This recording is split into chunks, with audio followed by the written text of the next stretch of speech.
What's up, party people?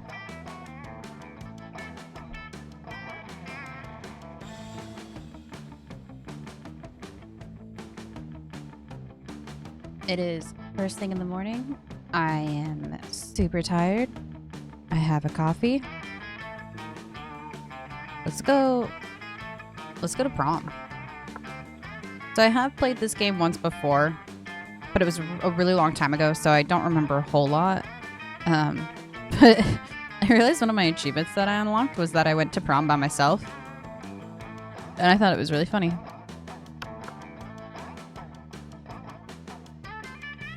Voice interjections? Oh, let's add voices.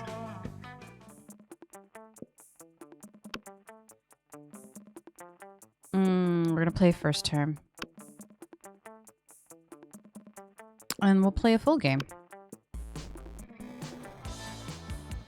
Spooky high school, the sweetest years of our lives. Back then, we were young and unafraid. Sometimes reckless, sometimes brilliant, sometimes just stupid. Me all the time. Just always willing to live life to the fullest.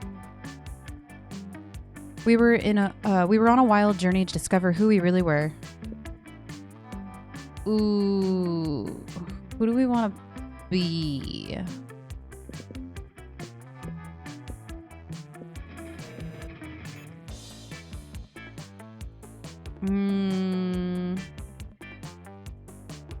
I think last time I played, I was Frankie. Kind of digging the sassy fire chick. I also like Frankenstein though, but I would purposely try and pair these two. Too sassy fire lady. Red? That's okay. Let's do this! And we get to experience the ultimate challenge, the monster prom.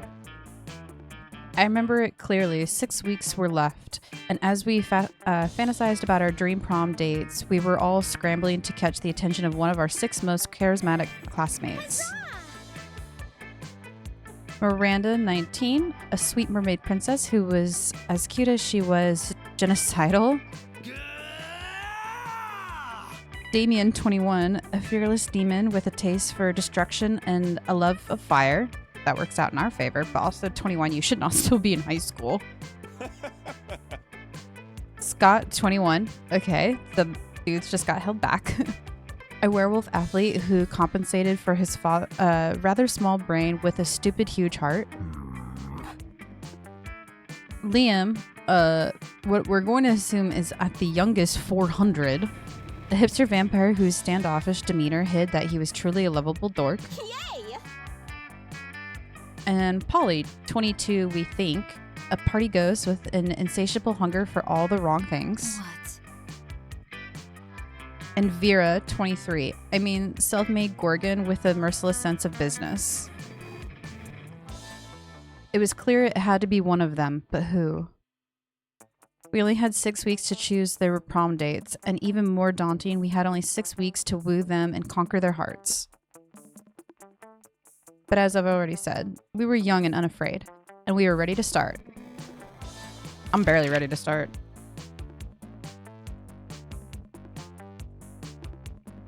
Welcome to Monster Prom's stupid pop quiz ever. All minds are rotting, but they are rotting in so many different ways. Worry no more. We're now using our PhD in bullshit to to diagnose which kind of deviant sicko you are. Oh shit. Monster Prom's stupidest pop quiz ever, trademarked. We'll throw a bunch of absurd questions at you and turn your answers into character stats.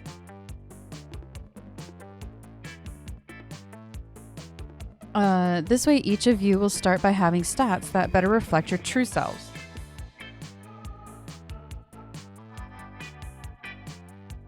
Let's start.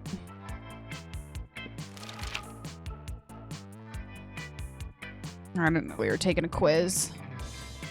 You build a 10-foot-tall statue commemorating an event so that in 1,000 years, archaeologists can learn something about the people of our time. What does the statue represent? Your least favorite political figure being devoured by rabid rhinoceroses, which are also covered in badass tattoos. That mind-blowing twist in your favorite TV show clearly changing the life of everyone forever, unlike all the boring stuff they show on the news. That glorious instance where your friend stopped you from texting embarrassing stuff to your ex while hella drunk.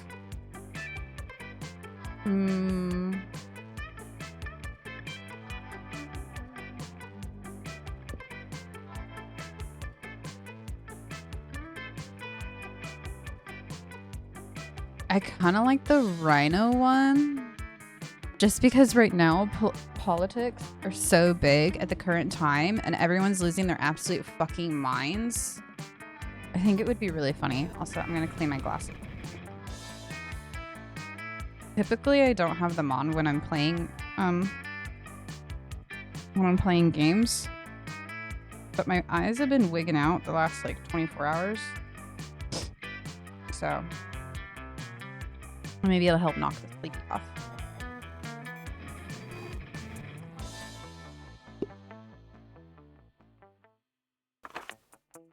Which god do you pray to each night before sleeping?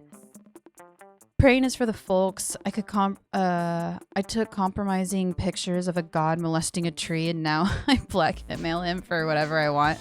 A lot more effective. I like that. Oh, I pray to all kinds of gods. I have a business where people pray to deliver their prayers every night. I even start to look for a Chinese factory to outsource the prayers. Praying is kind of lame. I have a group text set up with some deities, Dionysus, Bastes, Loki, coolest cats in town. I like the blackmail.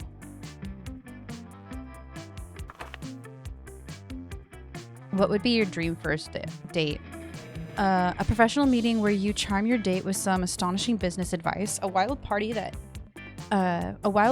in international waters, a loving walk in the forest after rescuing your date from a dragon, crimes, a sweaty and manly wrestling match, an art experiment enough to give you a seizure. I like crimes.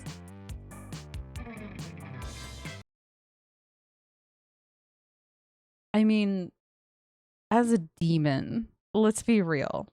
We're gonna go commit crimes.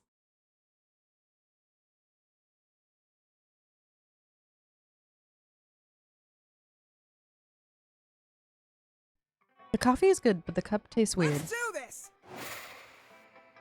We have Smart 9, Boldness 7, Creativity 4. Oh, we're not very creative. Charm 5, Fun 3, and Money 3. I like to think that we would have been pretty fun if we were gonna go commit crimes. Let's just go straight in. Class? No. Library? Outdoors. There's a party outdoors. Gym? Bathrooms. We're gonna go fuck off in the bathrooms. That day you skipped class and just hung out in the bathrooms because you respect no authority. Facts. I guess some people just want to watch the world burn. Because we're fire. By skipping class and hanging out in the bathrooms, you give 0 shits, but you gain 2 boldness. Hell yeah. Later, you see Damien and Miranda chatting, and being a nosy little bitch, you decide to intercept yourself into the conversation. I look forward to this adventure, so is there anything more wonderful than getting an insight into the lives of commoners? You better not put that shit on. You better not pull that shit the whole time. My dad's the Lord of Hell, you know. Technically, I'm royalty too. Are you, though? Damien rolls his eyes and turns to you. Miss Panthera? Paired us up for our hands-on homework assignment. Going on an adventure. Apparently I have some anger issues and thirst for violence that I should be channeling into something more productive. Like a thirst of violence isn't productive in and of itself. And I'm supposed to work on being more independent. Which is so strange since I told my ladies and gentlemen in waiting to fix that for me last week. Huzzah! Jesus. I wonder what sort of adventure might give us the wonderful experience we need to fix our perceived but obviously non-existent flaws.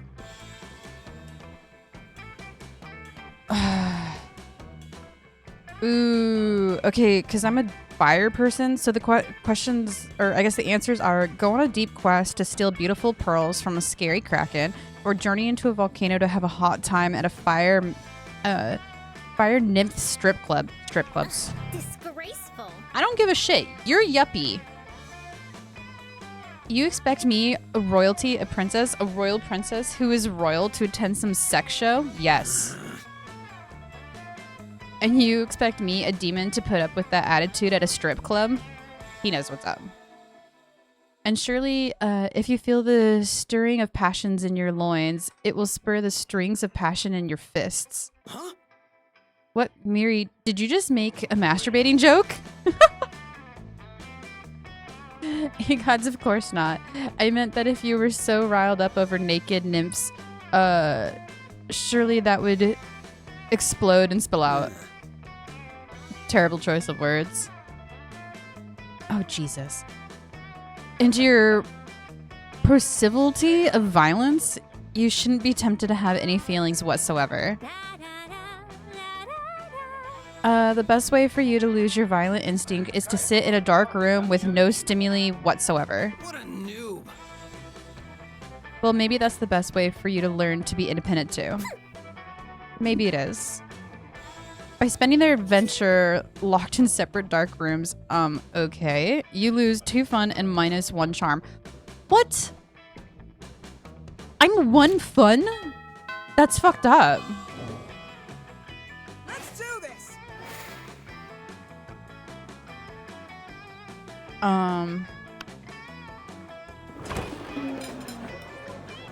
You find Damien brandishing his usual silverware, a hammer and chisel, while Liam looks on in horror. You can't eat that. Watch me. First of all, it's made of one seamless piece of obsidian, so it's low calorie. And second of all, it's a lich physiocracy. What? Part of a balanced breakfast. It's lunch. You're just jealous. No, I'm nervous. Nervous that you're going to eat that, getting possessed by a lich and kill us all. Well, I'm nervous that is not going to happen. Looks like these two are in an impasse. Maybe you can solve the dispute and score some romantic crude at the same time. Damien, don't eat it. You won't have room for all those baby seals you brought. Liam's right, Damien. You shouldn't make him eat it.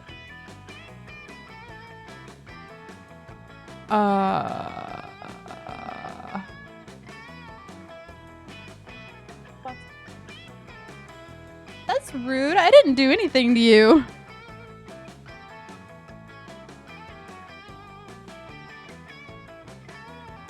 We should have him eat it. We should be a bully.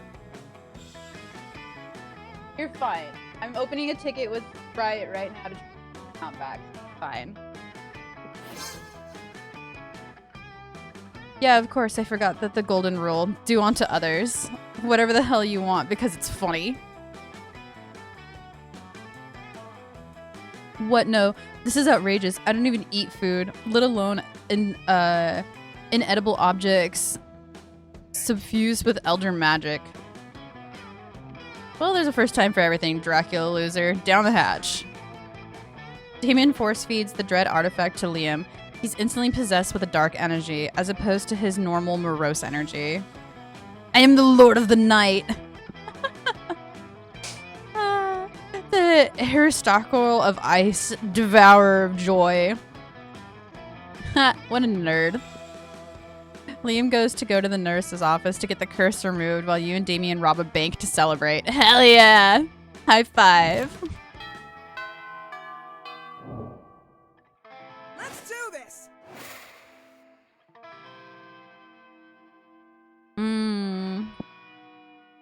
Auditorium, school, library. There's somebody at the outdoor party, so let's go there. What's up? Oh yeah, it's a shop.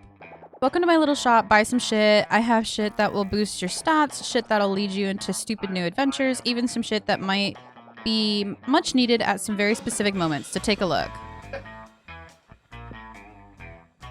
Remember some impractical yet kind of funny sunglasses? Remember when those used to be cool? Now they aren't, but they're so ridiculous they might still be fun in their own twisted way. A gift that keeps on giving. See, I am wise enough to know when a gift is needed to be given. Yeah, I'm too poor for that, so we'll move on. A Russian novel with an insightful approach to the universe matters such as love and death. I'm sure you're about this. You can always use online encyclopedia, trademark, to get the general idea and still be able to act as if you read it. Oh, there's a Bob Ross event? Oh no, the event is down here. A blanket with 2 holes. Literally just a white blanket with 2 holes in it. You'd have to be an idiot to mistake this for a ghost costume. But most of our classmates are idiots. A corpse. Yeah, I'm selling a corpse. It's like some kind of fashion accessory. It's not just as if I'm trying to dispose of it. Badass fake tattoo. It is a flame and skull and even a knife. Even with this, you can murder your enemies, go to prison, make someone your bitch, and then murder them too. To go to some kind of super prison. Street cred 9,000. A sexy fake Latin accent. Why the hottest thing to bring... The hottest thing is being yourself, honey, but a Latin accent is second best, to be honest. Oh, shit. A motivational poster. Crafting your art requires years of hard work, education from a great mentor, and tons of raw talent. But damn, that sounds exhausting. So let's settle for a motivational poster now, okay? I kind of want one of the events. We have $5. Do we buy the ghost or the corpse? I'm kind of thinking the corpse. We're gonna buy the corpse. Nothing better smells better than money. Well, actually, there's many better smells, and you know what I mean, right? Hell yeah. We didn't even give it a party? Damn. Let's do this. Well, we just went to the shop, so we're not gonna go there. We went to the bathrooms. I think we go party at night. Go to the gym. But that day, an epic dodgeball match takes place. Hell yeah, we look like we're rocking it. Everything seems lost, but you delivered the most inspirational speech that fuels your team's spirit, leading to a spectacular comeback. You're clearly a natural-born leader. Thank you. You gained 2 charm. Hell yeah. Can we gain some fun and some money? You see Damien and Miranda with their heads in their hands. They look glum. You ask what's up. Ugh, we're boned. I don't know what this bone means, but I'm not optimistic about our chances of the upcoming exam. It's not fair. I shouldn't have to fail the test just because I spent all week in a really brutal mosh pit instead of going to class. I agree.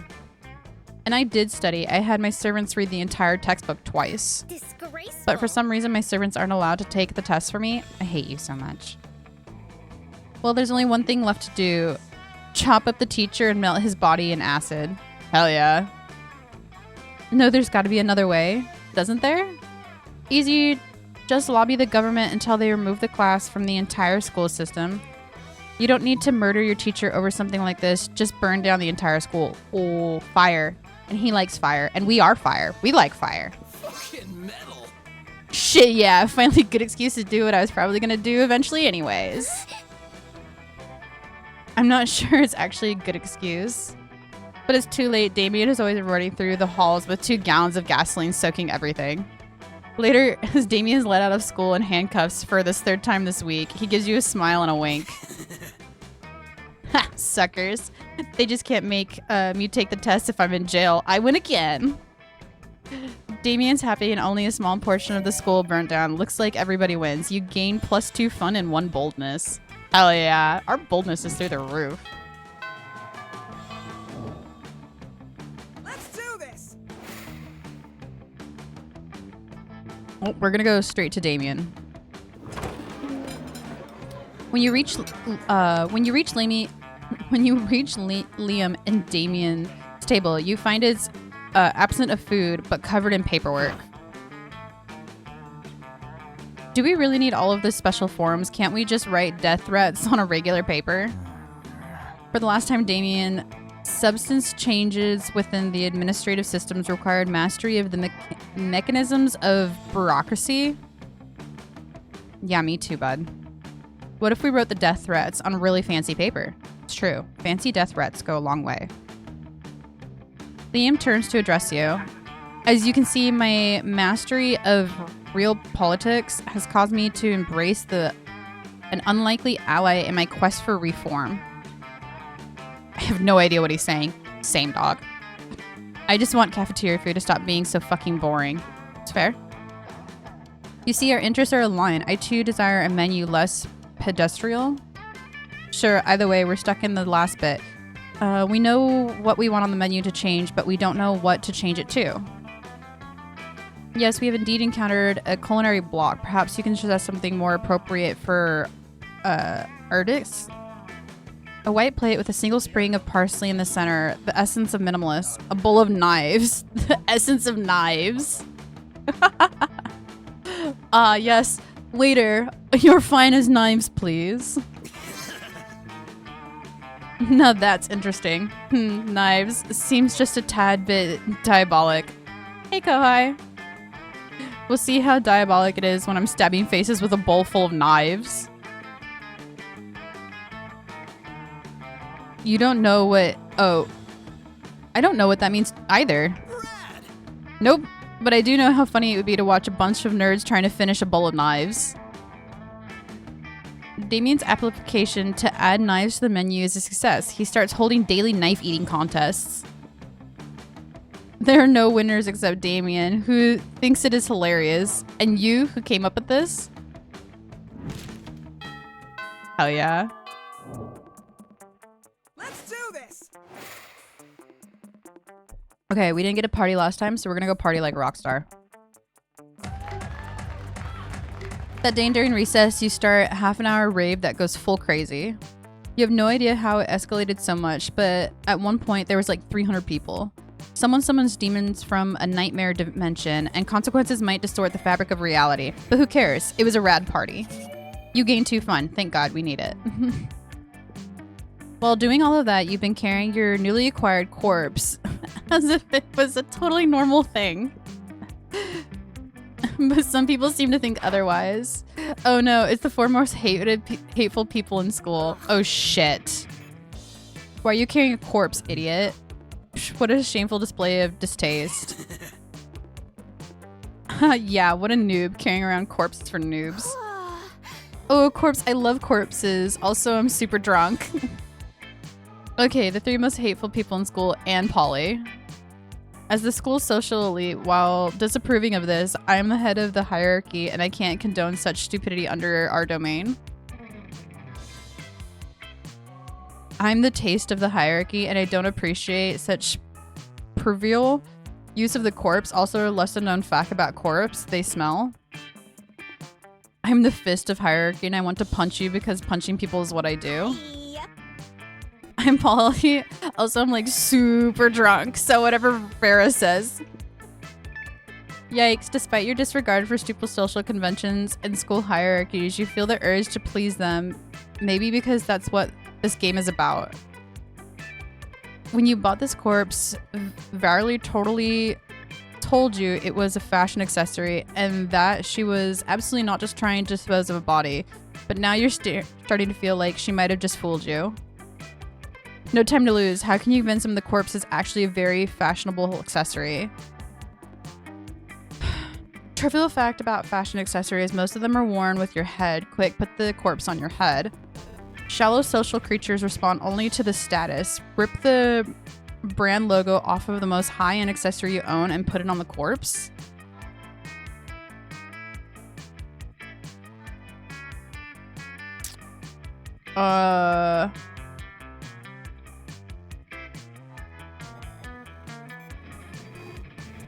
I feel like putting the name brand will appease the Gorgon and the vampire. I feel like Damien's dumb enough that I could just put it on my head and call it a day. Shallow social creatures respond only to status. Because he doesn't care about our status. He just wants to punch us because... We're going to do the first one. Swiftly, you gather the corpse and place it on your head. Your classmates remain silent, looking at you. The tension is great. You do your best to look serious and fashionable. I think what Red is trying to tell us is that the corpse is a hot fashion accessory. Yes, indeed. Most fashionable fashion accessories are worn on your head. Hats, glasses, earrings, hats. I think it's cool how she's wearing a corpse on her head and she's still, like, really cool about it. Fuck. I'm, like, big time drunk. Like, tomorrow my hangover is... We'll have a hangover. Wait. Am I tripping or is Red wearing a corpse on her head? I mean, I did a bunch of super shrooms earlier, so I might be tripping. You're not tripping, Polly. Well, you were tripping, but also Red is in fact wearing a corpse on her head. And you know what? She's doing it in such a confident way. I hereby conclude that a corpse counts as a very fashionable accessory. It would also be a pretty convenient way of disposing many corpses my ventures might or might not be producing. I agree. Confidence is what really counts when deciding if something makes her a good accessory. Even if something is completely non-hygienic nor healthy. Still drunk! And so all of them signed the decree that established a corpse as an acceptable fashion accessory as high school bureaucracy requires. Polly's a mood, I agree. Today is a bright day and you have corpse on your possession. You gain +2 charm and +1 smart.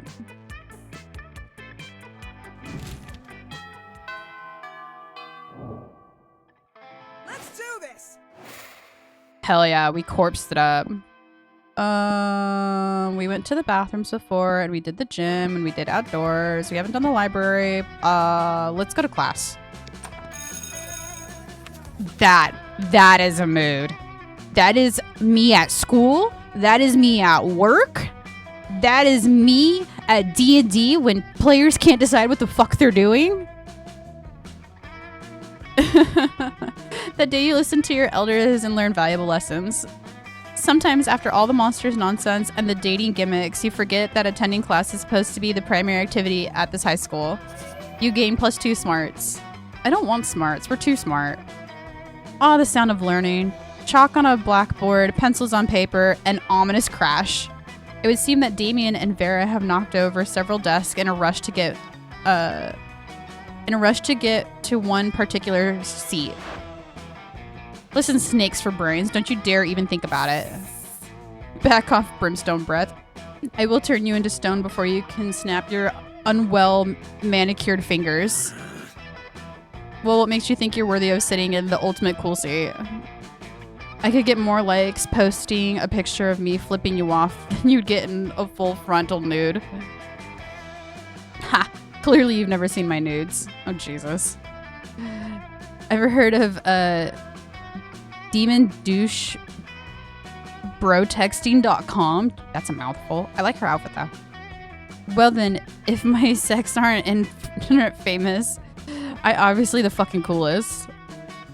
You think being ridiculed on the internet makes you cooler than being the king of Minno's list of wealthiest human hybrids under 300-year-old? That's a mouthful. This could go on forever. Better settle it for them. Just fucking take the seat yourself before either of them can stop you. Call down an unholy storm of rhinoceroses to obliterate the seat.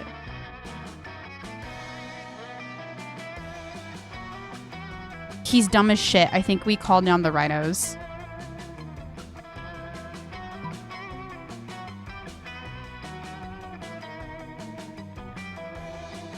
Because I think that she would like it if we just take the seat for ourselves.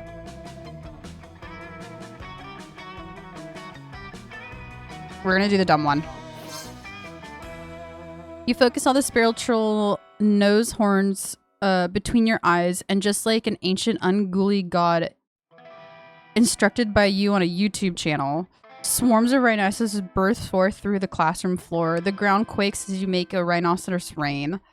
This will probably create a lot of work for the crazy Martian that werebear janitor later, but fuck that guy. The rhinos surge forward. No, no, no, not the seat. Damien throws himself into the swarm of rhinoceroses and starts headbutting them. Yeah, see. That he's no match for their hard faces, and by the time the rhinoceros leave, the cool seat is nothing more than splinters. It's gone. We're free. Thanks. Yeah, now we can go back to measuring coolness in a traditional way by subjecting our peers to scorn and abuse. Just as the god had intended, you gain +2 charm and 1 boldness.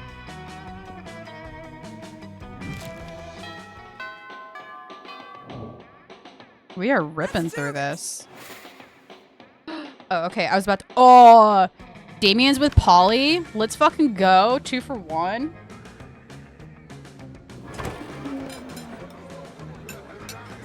You arrive at your chosen table and find Damien dejected, heffing a ball of mashed potatoes while Polly sadly passes her hand through some. Seriously, what do we have to do to get a food fight started in this cafe? I honestly don't know. I've tried throwing potatoes at people and yelling food fight, but I think everyone's too scared of me to fight back. And I can't throw any food because of my stupid ghost hands. Plates, mirrors, antique furniture, sure, but not food. There's got to be a way to provoke a food war. My dads are always telling me to be more political. But we're not politicians. Your strength is hitting things, and my strength is being unbelievable hot all at the same time. Unbelievably hot, that's it. We'll set the cafeteria on fire. No, wait, that's not a solution. That's just arson. Why do I always strip to arson? It's hard to watch them struggle, though, through this by themselves, so you step in with an idea of your own. Wars are fought over sacred resources, steal everyone's food and put them on a pile. That ought to do it. Hey, Polly, you know what? The Greeks fought a whole war over Helen and Troy's face. We just need you to kidnap... We just need you to get kidnapped by Trojans? I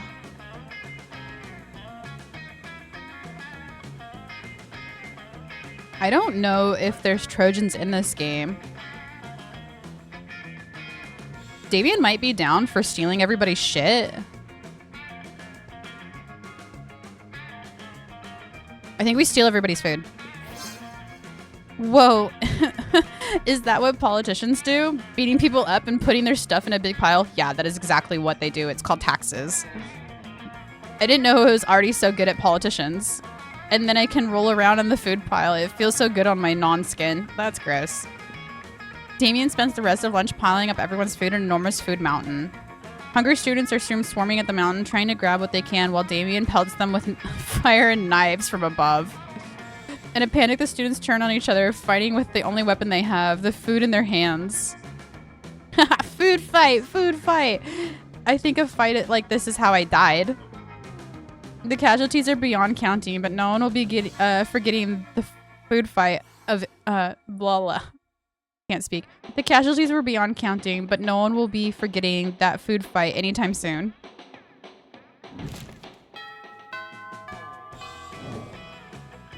Let's do this. Okay. We can go buy another item. Oh, we don't have any money. We have a corpse still. We could go to the auditorium. We haven't been there yet. I'm also really curious what, like, some of these are like at night. So we could do the library and the auditorium later. We could go party some more. Or we could hang out and do drugs in the bathroom. I think we go hang out and do drugs in the bathroom. That day you skip class intending to spend the term in the bathrooms. But you encounter 3 wild hyenas on the way there. Who the fuck runs security here? Anyways, you subdue them with the help of your hair comb. God bless the monster scouts and all the idiotic scenarios they prepared you for. By the time you get to the bathrooms, you've totally gained 2 boldness. After your previous adventures, now corpses are an acceptable and quite hot fashion accessory. You become a well-known trendsetter advocating for your beloved corpses. Life is now all fancy and busy. Luckily, you have your sexy security to help you with all of your new tasks. Oh, secretary. Miss Red, we have a problem. Oh, he's my secretary? Shit. If you had assumed your sexy secretary had to be female, well then shame on you. Oh, fuck. It's been leaked that Vogue's next issue will include an article titled 10 Reasons Why Wearing a Corpse on as a Fashion Accessory is Not Chic and Probably Also a Crime. We've done some research and found the journalist. It's a bro called Fedora. What should we do, boss? As Vogue rules dictate, the only way to subdue a Vogue journalist is by out-journaling them or in a journal duel to the death. Some people need a little push in the right direction, kill his family, and send them to the severed heads of... Oh, we're gonna kill their family and send them severed heads as a warning. Way to go, boss. Nothing like a friendly reminder to show people you care. Yeah. Let me schedule the murder in your agenda. You keep Scott out of the murder because he's too pure of that. He also takes care of it by yourself because you're a responsible young adult that can take care of their own murders. Soon after murdering Fedora's parents, boss, it works. The Fedora bro changed his article. Read. The other day I woke up to an unaccepted surprise from Red, the well-known trendsetter and corpse advocate. I was sure the whole corpse thing was getting old, yet Red sent me a whole new vision. This vision of corpse was home delivered and came in a smaller, more portable size, and were even customized for me. I have to say, maybe there's more to this corpse than I first thought. I'm wearing these as an edgy earring. Hooray! Corpses are saved! Is this guy really wearing his parents' severed heads as his earrings? Hell yeah. Today's a great day. No consequences for murdering 2 innocent people, even though it was documented in a magazine. You also gained 2 fun and 1 bold. Hell yeah!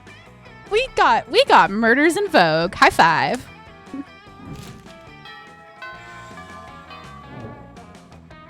Let's do this. Okay. I think we go... Oh, well, the shop's in the library and we don't have any money, so we need to avoid that. I guess we go to the auditorium. Check out that outfit. That day while rehearsing for the class play, it's as though the muse themselves had descended to giving your figurative oral sex. Wow. Your performance is intense and inspiring.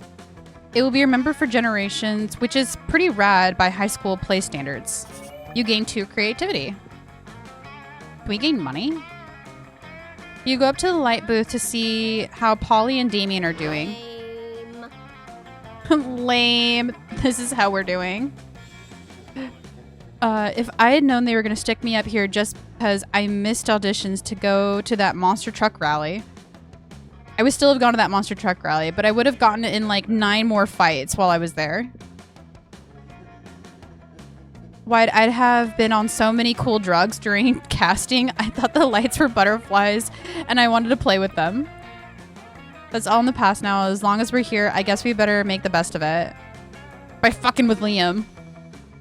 But he's so hard to mess with. He's like really good at acting. Come on, between the 3 of us, I'm sure there's something we can do to make him forget his lines. Rewrite the whole play, but just Liam's line? Rocket launcher. Hell yeah. Oh yeah, duh. Thanks for reminding me about this rocket launcher I always carry around. Damien fires a rocket at the stage just as Liam makes his entrance. That doesn't kill anybody because all of the actors are already undead, but it sure makes them forgetting their lines. After the show, a talent agent approaches the 3 of you about starring in the new reality show. It's called Pranked with a Rocket Launcher. Looks like you've gotten a career ahead of you in showbiz. You gain 2 money and 1 fun. Suh dog, how's prom? Prom's awesome. We're working on charming Liam, but also Polly's a mood.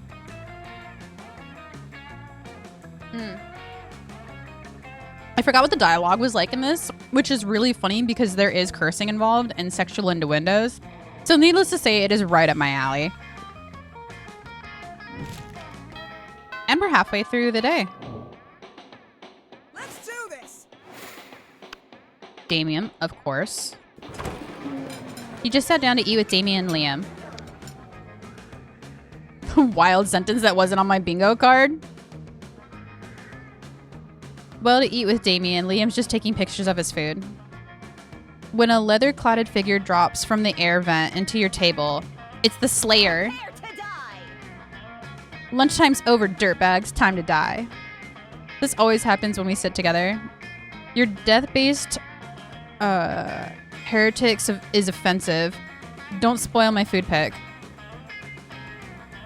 Oh, I'll spoil more than your food pick, Count Stankula. I'm about to spoil your face. Just his though, right? Both of your faces. Fuck. The Slayer's right between the three of you. You can't save Liam and Damien, but if you act fast, you might just be able to save one. Immobilize Damien with the Lord's Prayer while Liam escapes. You've been waiting for this moment your whole life. Flip the table for justice. We're flipping tables! Normally when you flip tables is out of anger or mischief, but this is about being the most righteous table flip you've ever performed. No, my footing. No, my artificially arranged cafeteria food. Yes, fuck up school property. The Slayer ends up pinned under the table along with Liam. Damien jumps out there and starts punching indiscriminately, not caring who he hits. So, you know, just a normal day for Damien. I've never felt so alive. Offensive. Whatever. Let's flip all the rest of the tables in the cafeteria while the flipping is good. You righteously flip every single table in the cafeteria. Each table you flip, you find Damien is flipping a little more. For you. Hell yeah. Let's do this. We have money, but I think the cheapest thing for money was $5, I think. We can go and find out anyways, or we can go party. Do you guys want... Let's go party and do drugs instead of shop? Maybe we can gain more money? Cool. You spend that day during recess. You start half an hour rave. It goes full crazy. You're casually chatting with Juan, the small magician Latino cat. You start telling him that hilarious story of what happened last summer at Monster Camp. You know which one. The one involving the beehive, the blow-up doll, and the president, the penguin mask, and the mystery of the Goblin King.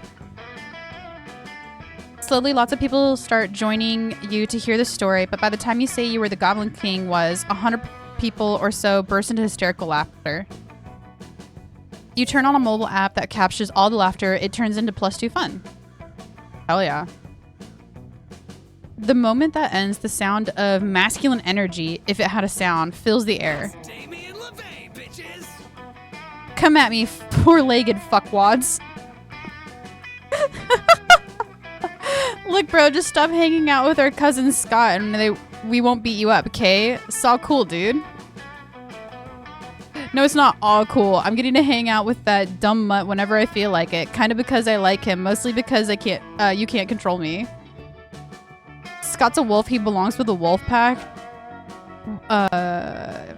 What do you have that we don't? Muscles, we got those. Sharp teeth, we got those. Independent thought, maybe? True. That's it, Fireboy. I'm sending you straight to hell. I mean, fine. Bring it. Uh-oh, Damien's not exactly helpless, but this is a 4 against 1. Get in there and help the demon out. Ooh, we're gonna do a rap battle. The first one is like, guys, what are you talking about? Damien is a werewolf? No, we're gonna do a rap battle. A rap battle? Aw, shit. Let's go, boys. A member of the Wolfpack steps forward and pulls a mic out of his pocket. Why did he have a mic in his pocket? Don't worry about it. The rest of the Wolfpack lays down a sick beat as the wolf on the mic roasts your ass. That's not good. So you think you're a player, but you're just being played. You could be out dating, but you seem to be mostly staying. Home by yourself like a loser on your own. I bet you $50 that you'll go to prom alone. You can gather your boldness, your charm, and your smarts, but you're still a lame-ass high schooler who smells like farts. Oh shit, there were some sick burns. You have to absolutely no comeback to the level of that wit. You lose your face and minus charm and minus creativity. That sucks.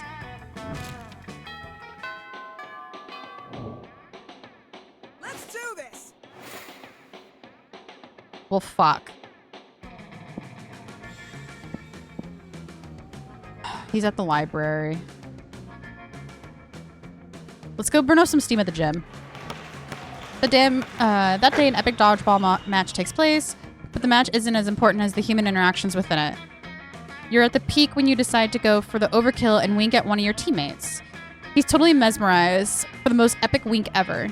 Damn, you know how to win people over's hearts. You gain +2 charm. Thank God, we need it. You join Miranda and Damien's team for game 2. It goes differently. Come on, shit dicks. Face the power of hell.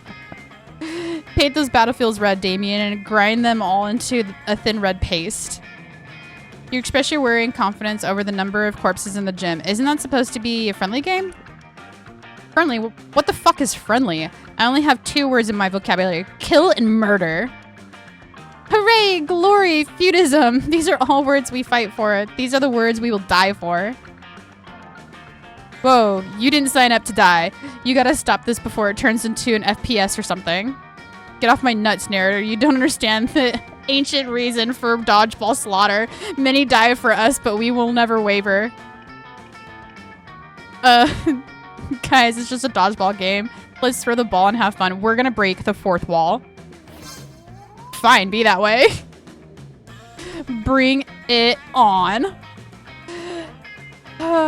You cock your shotgun. Why do you have a shotgun? And stand beside Damien. Double kill. Triple kill. Quad damage. The gym is ruined. Blood is everywhere. Half your classmates are named. Are you happy? Here's +3 money as loot or something. Hell yeah. It's a dating game. You killed a bunch of people. How should I know what to be giving you?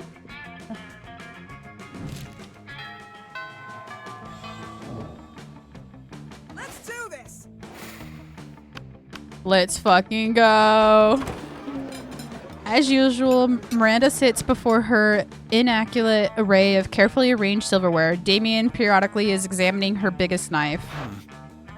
So this is the one for killing people, right? Disgraceful. What? Good heavens, no. This is the butter dagger. It would be unseemly to use it on me. So what then, am I supposed to use this scrawny looking knife to kill a dude? No. If you simply must kill someone mid-meal, it is customary to use the fish knife. This is merfolk court silverware, after all. That tiny thing? I might as well wait for my victim to die of old age. That is usually how it is done in my kingdom. Yes, that or poison. This is ridiculous. Yo, you there. Which knife would you use to kill a guy? Don't say it's the fish knife. The fish knife. A spoon. What? You need blades to kill people?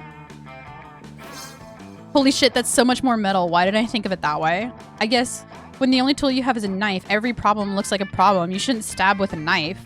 Thank you for opening my eyes to the world of civil war-related murder. But which spoon? It is very important. Do you mean the teaspoon or the dessert spoon? Or perhaps the caviar spoon? No, none are appropriate. What about this spoon here, the one with the jagged edges on it? Oh, you mean the murder spoon? Of course not. That's a hard-boiled eggs. Damien nods thoughtfully and pockets the spoon when Miranda's not looking. Looks like the school's about to get a whole lot messier.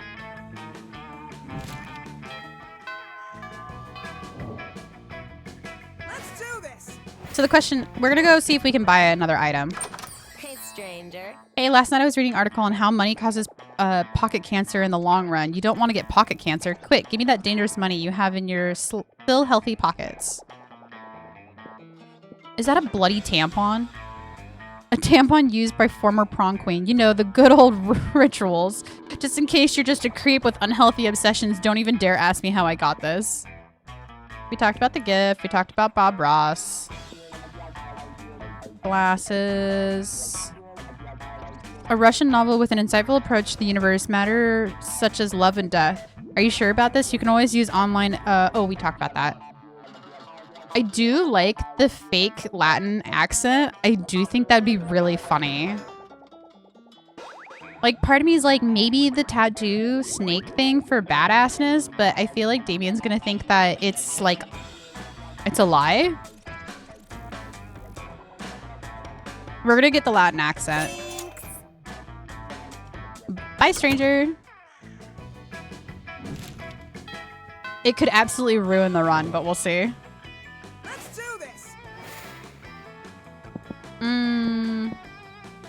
Just gonna party at night.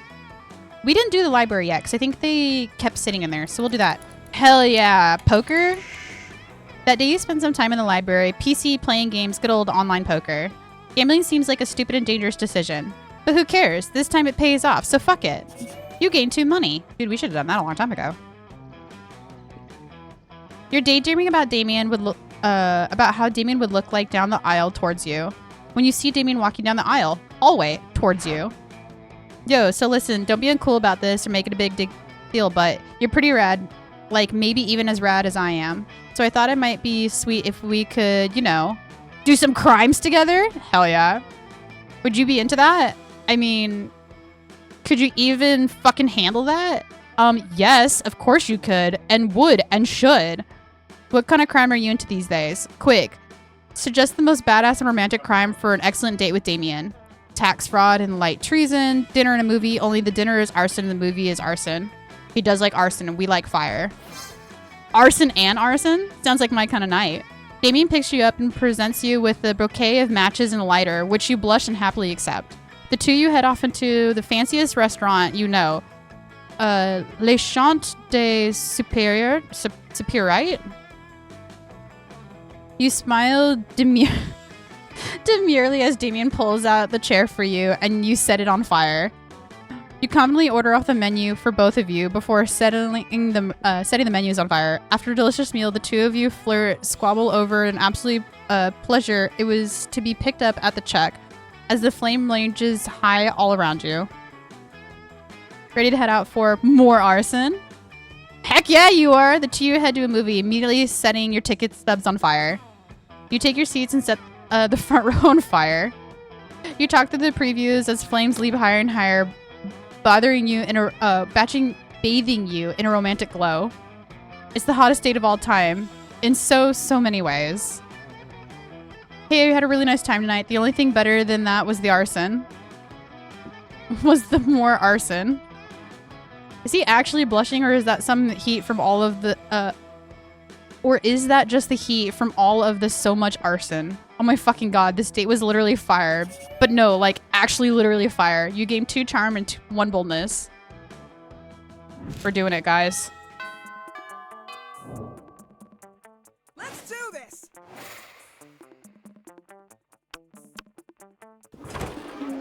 You find Damien and Vera contemplating a huge slab of unidentified prime meat. Alright, Damien, I know we had our share of disagreements during our convoluted poaching expedition. Like when you told me not to bring all of my knives. But I trust we can put our differences behind us and enjoy the fruits of our labor. You mean the meats of our labor? Yes, together we'll enjoy this raw, bloody cut of meat as a symbol of our... Wait, raw and bloody? You mean you're not even going to try using fire on it? Of course I use fire. I specifically instructed the chef to prepare this meat while glancing briefly at its lit stove. Did the fire ever, you know, touch the meat? What would be the point of that? The cut is fine. We can even, we can only be eaten ultra rare. Like hell you can. You wait here while I get my cutlery flamethrower. Damien, please, let's be reasonable about this. What is reasonable? If we can't come to an agreement, let's appeal to an arbitrary third party. Red is surely going to make the intelligent choice for us, isn't that right? Ooh, incorrect. My word, the steak is too cooked already. Rub some ice on it and then douse it in blood, quick. The only correct way to enjoy a steak is after charred remains have been retrieved from a burning building. More arson. That's what I like to hear. That and the sound of screaming people fleeing from a burning building. But roasting totally destroys the flavor of done talking, fire time now! As you flee screaming from the burning building, you find Damien right beside you. He's taking your hand and smiles. It almost makes the 3rd-degree burns and massive property damage worth it. Yay, arson. Let's do this. I think it's the last night. We're gonna fuck off and go party. That day during research, you start a half-an-hour rave. It goes full crazy. Everything is fine until Juan the small magician Latino cat asks what you think you're doing. Damn, you didn't remember you suck at dancing. But you decide to go all in and pretend that the new dance move, apparently called the groovy muska? One looks at you and he asks you to teach him the groovy Mauska. In no time, half the party is following your steps and join the groovy Mauska all together. It's a party to remember. You gain +2 fun and a cool story to tell your grandkids someday. Ah, life is good. You're a successful trendsetter that has moved monster kind forward to a more corpse-friendly society. Or it would be good if you weren't about to crash into the 3 biggest enemies of progression and inconclusiveness. Ugh. Haha, are you carrying a corpse? What a lame loser. Corpses are dumb. We're taking your corpse so we can make fun of it. The bigots. Hey, a corpse, give it to me. I want its loot. Also, you're a monster, right? Prepare to die. The haters. My love. Who the fuck is this? Twink-ass looking motherfucker. It's me, the interdimensional Pris. I'm here in the dimension to marry some cute high school girls. Oh, what's that you're carrying with you? Is it some kind of dry-skinned, funky-smelling high schooler? Can I marry it? And I'm the interdimensional prince? Let's settle with the creeps. Or whatever. This dude is good. This dude isn't good news for sure. This can't be good. You're surrounded by jerks. It's time to fight for your corpse and for more inconclusive and corpse-friendly society. But how? No, you're woke enough to acknowledge your corpse doesn't need a knightness and shining armor to protect it. It can protect itself. Love is always the answer. Wink.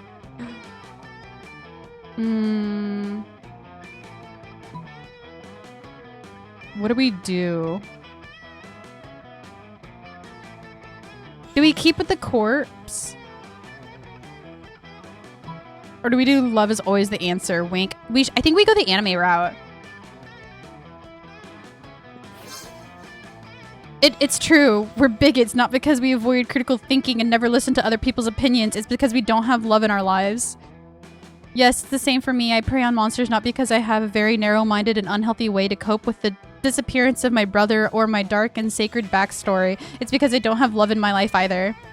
And I actually never said anything against the corpse. I'm quite excited about this possibility of marrying it. I'm all in for love, especially my love for fooling people into marriage without proper consent, which is the purest kind of love. Now that you think about it, underestimating the managing these people's deep issues might be more complex than just reoccurring to love. But who cares? You just want to save your corpse, so love will suffice for now.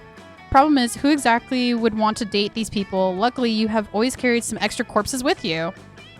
Who will ever be offended by constant bigotry and sexism? A corpse. Who won't mind dating someone with intense anger issues and a thrill for blood? A corpse. Who will be okay with being fooled into marriage even without proper consent? A corpse. So you give corpses to all of them. You can feel the weight of how wrong it all is, but meh. At least they'll leave you alone until you've grown tired of their corpses, which is probably won't be ideal love partners. You're again alone with your corpse. You ask yourself, is it really all that bad dating a corpse? Spoilers, it is. But you're starting to form a really nice bond with your corpse. You feel a very special connection. Is this what some might call love? Or is it just you hallucinating due to the continuous inhalation of many unhealthy fumes the corpse is releasing and it slowly decomposes? Hard to tell. Only one thing is sure. You gain +2 fun and 1 charm. Monster prom draws near! Yeah, we're gonna do Damien. Because arson. Ask Damien to prom? Yes. Let's do this. You finally pluck up your courage and...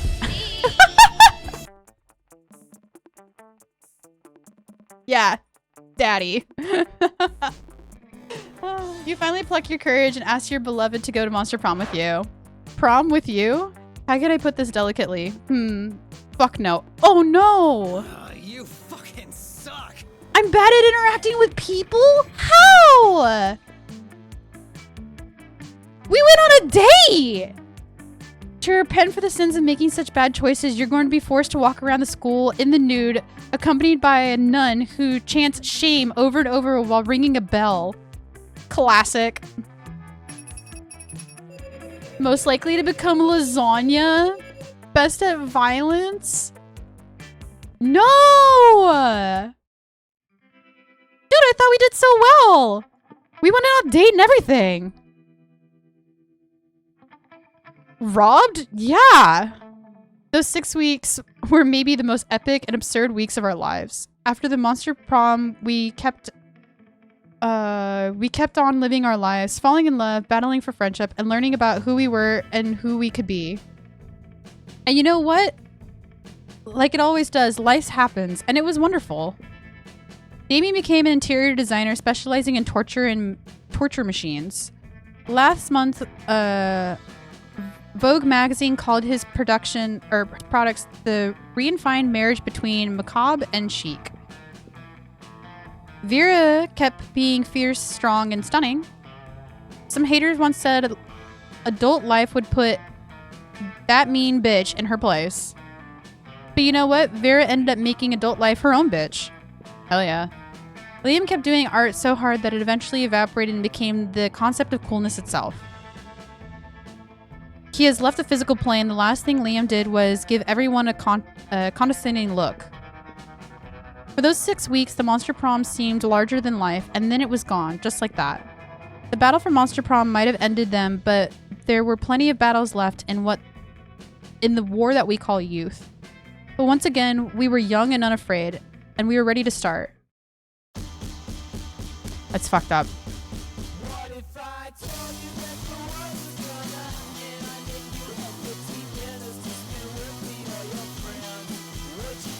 Well, that was that was Monster Prom.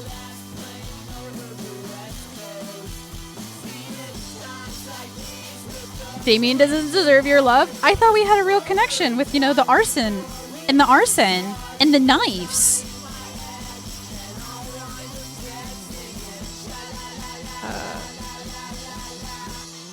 Hold on.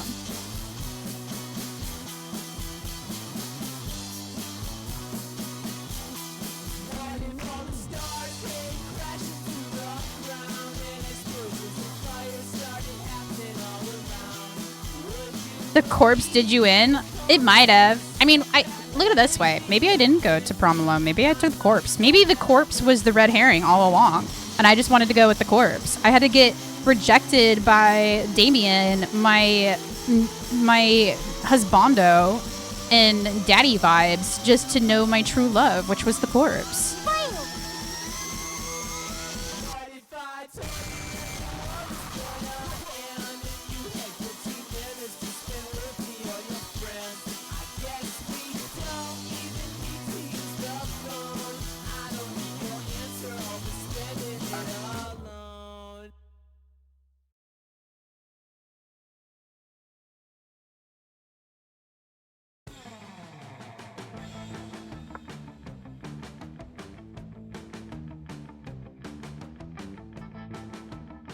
I've unlocked 3 new images in the gallery. Hell yeah. Yeah. Do people want to play another round? We can try and charm somebody else. And if so, who should we play and who should we charm?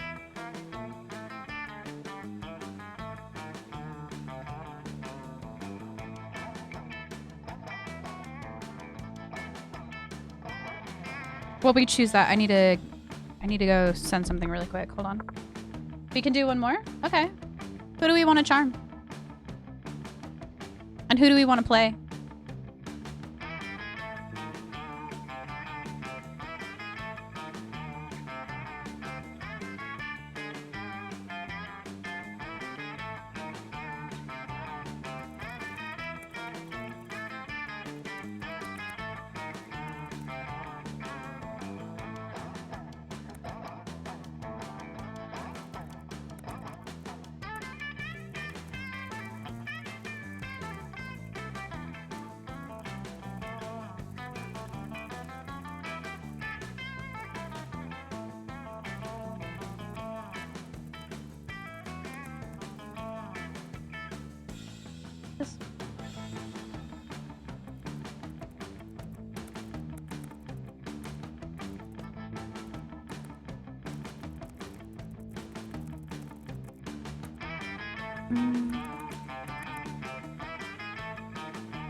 You're gonna bounce, need to shower, and get sunscreen off your neck. Who do we have? Just defrosting some chicken, so that'd be perfect timing. Give me 1 minute. Let me finish up this message that I'm sending, and then I'll show you guys what we got.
Okay.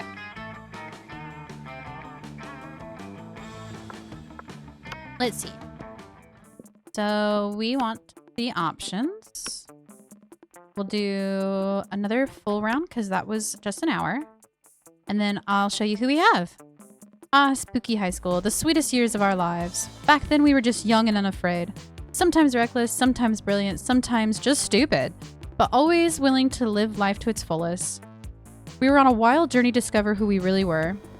So there's yellow.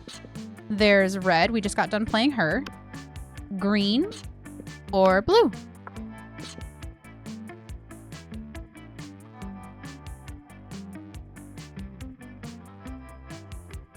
I think I did blue in like one of my very first playthroughs.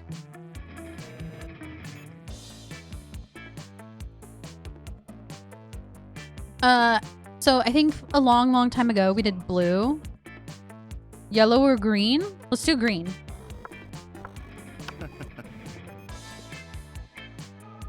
And we had yet to experience its ultimate challenge, the monster prom. Remember it clearly, 6 weeks were left and we were fascinated about our dream prom dates and we were all scrambling to catch the attention of one of the 6 most charismatic classmates.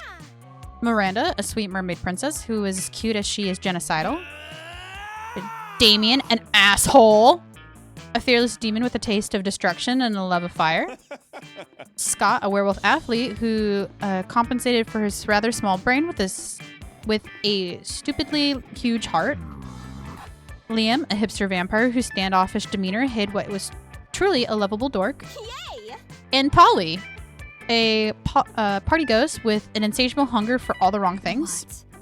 What? Vera, a mean, self-made Gorgon with the merciless sense of business. It was clear it had to be one of them, but who? We only had 6 weeks to choose our prom date, and even more daunting, we had only 6 weeks to woo them with and conquer their hearts, which I thought we did pretty well last round, but apparently not. But as I already said, we are young and unafraid, and we are ready to start. Welcome to Monster Prom's stupidest pop quiz ever. All minds are rotten, but they are rotten in so many different ways. Worry no more. We are using our pH and bullshit to diagnose which kind of deviant sicko you are. Monster Prom's stupidest pop quiz ever, trademarked. We'll throw a bunch of absurd questions at you and turn your answers into your characteristic stats. This way, each of you will start by having stats that better reflect your true selves. Let's start. Democracy is broken. What would be the biggest way of choosing the leader of modern society? Whoever can play the most heartbreaking violin solo wins. You put all the candidates in an empty room with a wild grizzly bear. Whoever kills the bear should be the president. If everyone dies, then it's obvious. The bear should be our president. We created a reality show called America's Next Top President, where the candidates compete in all kinds of physical and mental challenges. Voter turnout would increase, and we would turn a profit on it. So I guess we need to think about what kind of character we want to be.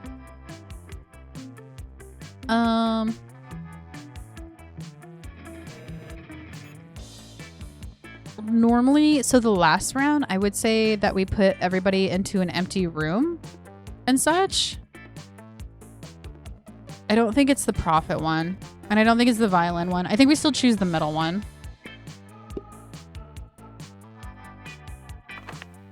You wish you were raised by a pack of wolves who happen to be tech moguls who own some of the most profitable companies in Silicon Valley. You mean Intel? They would be sick-ass role models and wild wolves. Sick. A really progressive marriage between a sick-ass venomous snake and actual fire. I love fire and see no issue with being raised by it. A mysterious old man who saved me from the streets in order to raise me as his disciple in an ancient way by of Rad DJing. We're gonna do the old man because that feels very Frankenstein. What would be a killer accessory? Fancy brass knuckles, coolness itself, a necklace with your name in case you forget, sunglasses at night, a fabulous purse made of skin by your worst enemy, shiny armor. I like sunglasses at night. Oh, and it gives us love with Geist. Sure. Because I think we go for Polly. We're gonna be a good boy. We're gonna go to class. That day you listen to your elders and listen valuable lessons. Sometimes after all the monster nonsense and the dating gimmicks, you forget that attending class is supposed to be the primary activity of the high school. You gain 2 smarts. Later, you, Polly, and Damien are practicing battling, which is stealing bats and hiding them in people's lockers. But all that well-intended fun and games is interrupted by a blinding flash of light. Oh, Jesus. There you are, exactly the monsters we wanted to see. Well, need, not want. Ugh, these guys again. They never want to do anything fun. We're not trying to ruin your fun. We're just trying to save your world. Inadvertent is planning an attack. Ugh, so boring. Why am I suggesting my ears to this bullshit? I'm going back to hell. Yes, that's what we need. Our partners on the mission, Rabaru, died right after discovering Inaverka's weakness. We need someone to speak to their spirit. Not it. Not it, damn it. I said it almost at the same time. But I'm allergic to helping. This is a serious health issue. But I'm prettier. So I shouldn't have to be doing anything. Shouldn't be having to do anything ever. Guys, seriously, the world will end if you don't help us. We don't care who, but one of you needs to step up. Whatever, just let the world end already. Then I won't have to take my midterm. I'm with Polly on this one. Midterms suck. Helping people sucks. Good luck with whatever it is your problem was. Well, the problem is the world is ending. You're pretty sure nobody wants that. But you don't really want to help either. Time to improvise one of your classmates by forcing the other one into going and helping. Ooh. What's the matter, Damien? You scared? Are you a spicy little red baby? You know, Polly, saving the world is the greatest way to get drug-free and alcohol. No. I'm not a spicy red baby. I'm a spicy red adult. I'm just busy, okay? I've got way too much to do without worrying about whatever lame things you're going to talk about. Oh, I read that wrong. It's so that way she gets free drugs. Shit. We'll have to fix that. The end of the world. What are we talking about is the end of the world. What is wrong with you people? Damn, well, if the world ends, I can't really beat the shit out of people or set things on fire. You win this round, Polly. He still doesn't look super thrilled about it, but he bounces down to the underworld to search for the Coven's lost alley. After a while, he returns. Found your pal. She says Univerka is allergic to penicillin. Hope that helps because it took a full 20 minutes out of my day. Penicillin, of course. We should have known. Save the world. Thank you for this, Damien. We should have... you have saved the world. Truly, you are a hero. Yeah, sure, whatever. Bounce off so I can get back to rattling butts on this butt-rattling app I just downloaded. We're out. Oh, butt rating. Sorry. Truly, you're the worst. Here's hoping that the universe stays safe a while longer so we don't have to deal with you all again. In a flash of light, the coven is gone, leaving you, Damien, Polly, in peace to not worry about all that stupid world state saving stuff. Awesome, boo. Hey, Green, thanks for covering for me. It was pretty spicy yourself. Hell yeah, it was. The more important thing is that you impressed Polly, but also the world didn't end, which is cool too. You gain +2 boldness and 1 charm. I think we're gonna have to be really fun to gain things with Polly. Sure.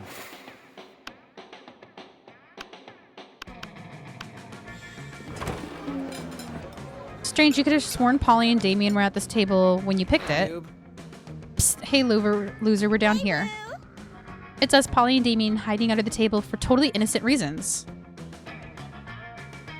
A ferocious roar sounds from the door of the cafeteria. Crazy Martin the werebear janitor is here, and he's looking for someone. Oh shit, he's here. Why is he after us anyways? I think what we did was really falls more under the feral jurisdiction. International law, more like it. Those munchkins were Canadian citizens. Oh shit. Now that you mention it, I think we might actually have to face the war crime tribulation. Worth it though, right? Oh, totally, as long as we can get away from Buzzkill the bear over there. Just hide in the ghost zone, you know, the special alternative dimension only ghosts can use. Hide behind diplomatic immunity. I mean, you're both Prince of Hell, right? But I can't hide in the ghost zone. I'm not a ghost. I guess you should have thought of that before you spent all that time being unalive. Oh, being alive. Huh? Being alive isn't a choice. Whoa, okay. I don't have time to sit here and argue pro-life and pro-choice with you, my dude. See you in the ghost zone. No, you won't. You can't follow Polly into the ghost zone, but from the way she winks at you before crossing over, it looks like you're one step closer to the bone zone.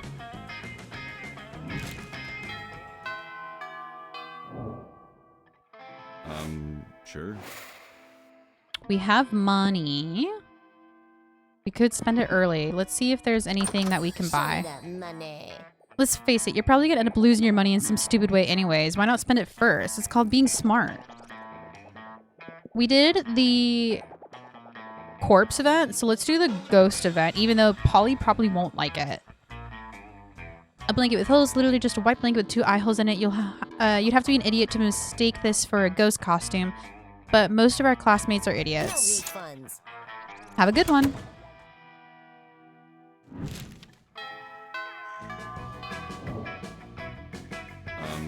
Sure. We went to class. Let's go to the gym. That day, an epic dodgeball match takes place. Everything seems lost, but you deliver an inspirational speech that fuels your team spirit, leading to a spectacular comeback. You're clearly a natural-born leader. You gain +2 charm. Later, you're minding your own business when you see Polly floating down the hallway, texting, just as you're about to approach her. Cool.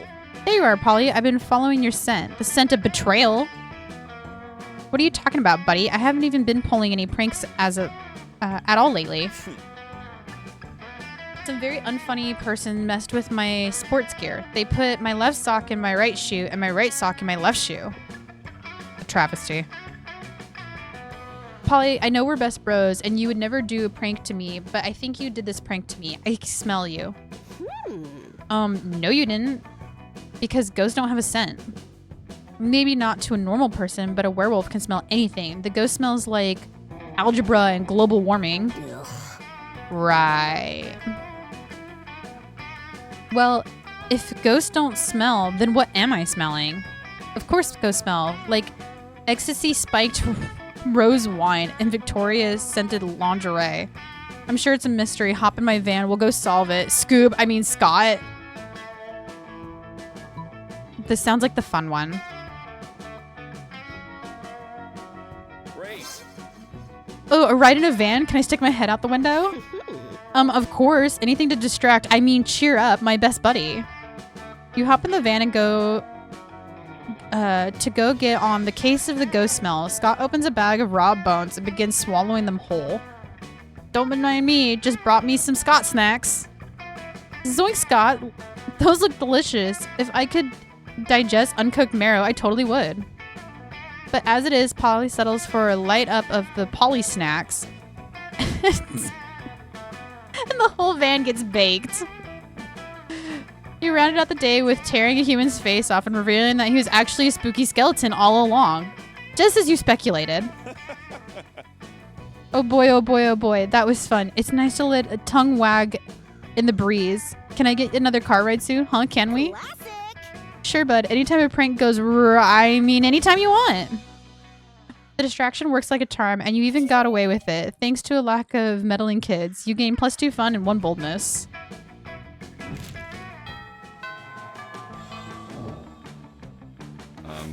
Sure. Polly's with Liam. When you arrive at the table, you find Polly and Liam aren't eating. They're just taking pictures of their food. Hey, boo.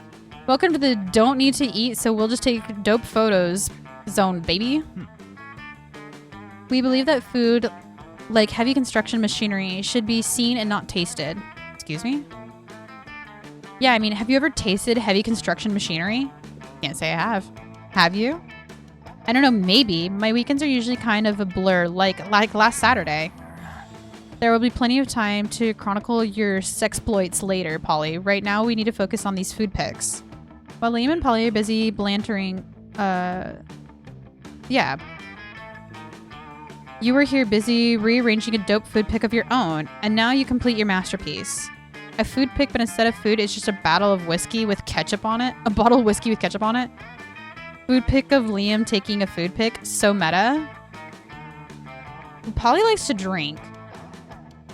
And I think the other one's going to be art. Yes. Oh my god, yes. I love liquid lunch. Wait, but didn't you eat? You don't eat or drink. That's why I allowed you my extremely cold food pic table. How do you ever drink liquor?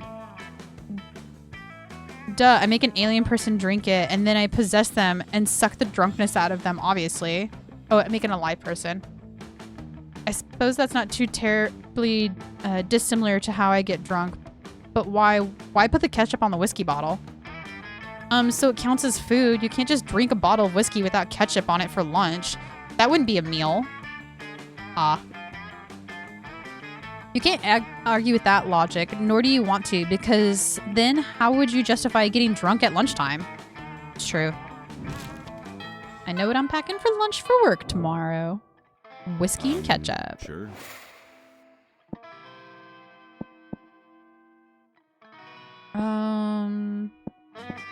Bathroom. The day you skip class and just hang out in the bathroom because you respect no authority. I guess some people just want to watch the world burn. By skipping class and hanging out in the bathrooms, you gain 0 shits and +2 boldness. You're hanging out with the 2 baddest asses you know, generally being bad and asses, when suddenly a mass villain bursts in and threatens you. I've been waiting a long time for this confrontation, he says, following you, haunting you, waiting for the perfect moment, and now prepare to meet your doom and pay for all of that you've done to me. Ah, holy shit, I've never done anything wrong with anyone ever. I have no idea who that could be. I've done so many things wrong to so many people. I have no idea which one of you could be. Wonder no more, says the masked villain and rips his mask off. Oh my god, of course, it's that guy. The one from, it's totally knows this guy, right, Damien? Never seen this dude before. He must have beef with Green. I have beef with all of you, tiny fools. It is I, Anavika Jr. Ugh. Oh, of course, Anavika Jr. No clue. You calibrated with your 3 best friends and destroy my father. Scott, Vera, and Miranda? No way, he means Liam, Coach, and Alfred. I mean Faith, Hope, and Joy. I have no idea who the fuck those people are. Yeah, literally never heard of them. Puny mortals, they are classmates of yours who formed the Coven. Oh, the Coven! They have names? Yeah, I definitely always think of them as pretty much one entity. Oh yeah, right? That one time they made us talk to their undead friend Ramburo. to get the secrets to killing some lame villain, and it turned out he was so allergic to penicillin, right? That, what was the dude's name? Anuvika, and I am Anuvika Jr., and now you will pay. Seems like you really pissed that guy off. Luckily, you watch fiction. You know what to do if the shit goes down.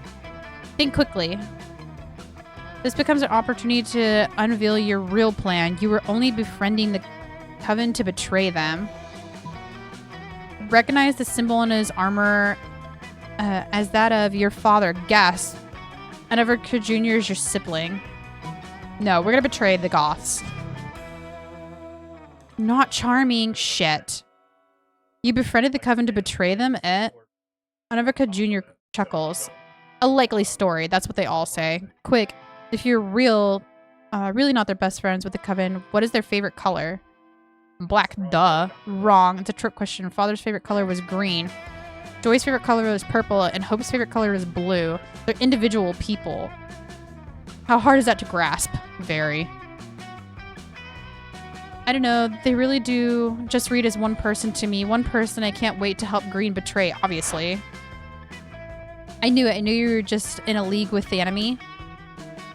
You were far too desperate to go in on our plan. As far as you can recall, you desperately tried to avoid helping them. And you were way too eager to help, and now we find you in league with Anuvika Jr. Prepare to be attacked. The Coven begins readying themselves for a magical attack.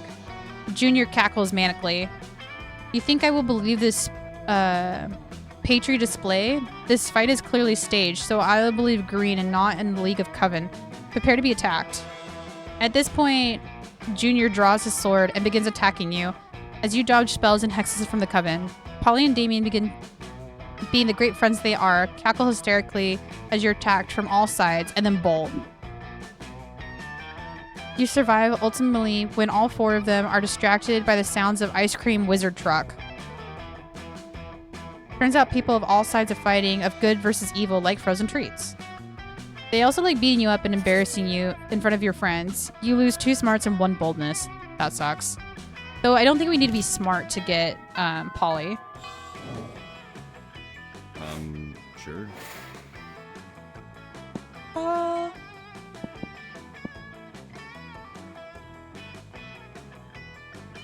I think we go party. The day during recess, you start a half-an-hour rave. It goes full crazy. You have no idea how it escalated so much, but at one point there's 300 people. Someone summons demons from a nightmare dimension and consequently might destroy the fabric of reality itself, but who cares? It was a rad party. You gain +2 fun. You spot Miranda and Scott in the vicinity. It seems like the perfect opportunity to test your new blanket. You wear— oh, this might end well. Or end bad. You wear it as if you were a goofy ghost and approach them with a spooky boo while Miranda explains something to Scott. And that's why those treacherous air people are the absolute worst, and also most likely tired of disappearing from Mars Argo. Oh, what is that? A ghost. Perhaps a foreign exchange student. What are you talking about? Oh, gasp. I didn't see you there. So ghostly. You guys are joking, right? This is clearly just Green wearing a blanket with eye holes cut in it. Jealousy is a powerful drug, Liam. Don't become an addict. Yeah, Liam, you just don't see anyone saying, oh, Liam is really just Green wearing a blanket with eye holes cut in it. Exactly, Liam, even despite the many times we suspect it was also. What? Oh, sorry, little ghost. Were we ignoring you? That's true. Tell us, do you have any cool ghost powers? Oh, yes. Divulge. Basic ghost knowledge. Ghost's main power is levitating stuff. Ultimate ghost prank. Haunt someone into despair. You spot a victim for your prank. The Coven. Oh, good. You start running into their direction while screaming your best boo to date. What's this? Maybe it's a minion of Queen Nahal. What? Where are you getting these names? Rumors say she's preparing for a big bad of next session. Stop booing at us. It's hard enough to save the world on a daily basis. We don't need your people here undermining our moral. Stop booing.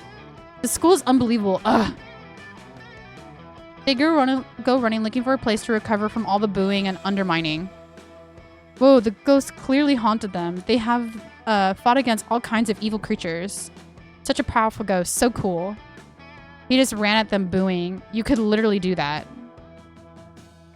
Yet you didn't do it, Liam. Therefore, you're not a ghost. You're just jealous.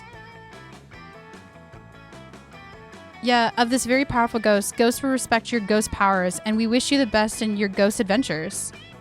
You leave running and booing before they realize how obviously that you are just with a blanket. Today you gain +2 boldness and 1 smart. Those two are dumb. Those two are very dumb. Sure. Hold on.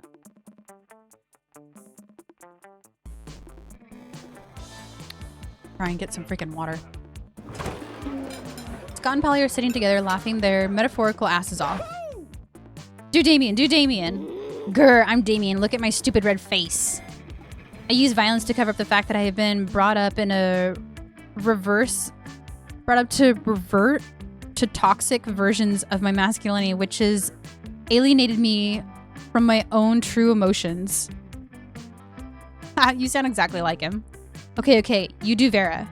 I'm Vera, a very smart, and my hair is very pretty, and all my friends look up to me because I am a strong, independent woman. Scott, I'm not sure you understand how impressions work. I'm not Scott, I am Vera. You can tell because I just said my name just now. Okay, what about you, Green? Got any good impressions? Just one, but it's a real doozy. Woof woof, it's me, Scott. Dog boy who's bad at impressions.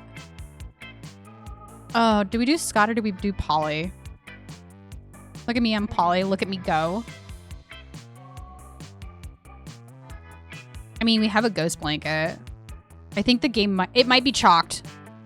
Polly might like it. We'll do Polly. I do not talk like that. Huh, yeah, you do. You talk like that all the time. Okay, maybe, but why is he running around the cafeteria rubbing his butt on everyone's lasagna?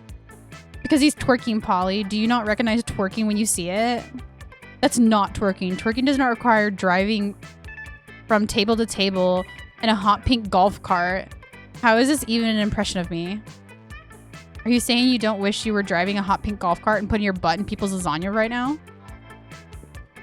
Fine, out of my way. While Polly's busy making love to everyone's lunch trays, you enjoy a quiet meal alone with Scott. So romantic. That was not what we meant to do. Who are you romancing? Well, it was gonna be Polly, but now I don't know what's happening here.